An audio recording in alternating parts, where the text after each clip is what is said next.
এই দেখো গাইস, আমার বাবা কি যেন বলে, গাছে উঠেছে, রস কাটছে। তোমাদেরকে একটু জুম করে দেখাই। হ্যাঁ, দেখো কেমন করে কাটছে। দেখো,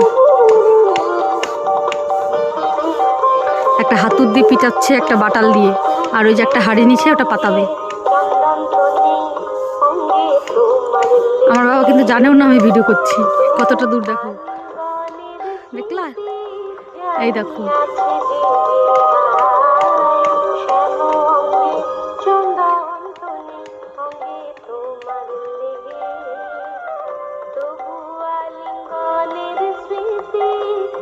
দেখো গাইস, রস কাটছে বাটাল দিয়ে, হাতুড় দিয়ে।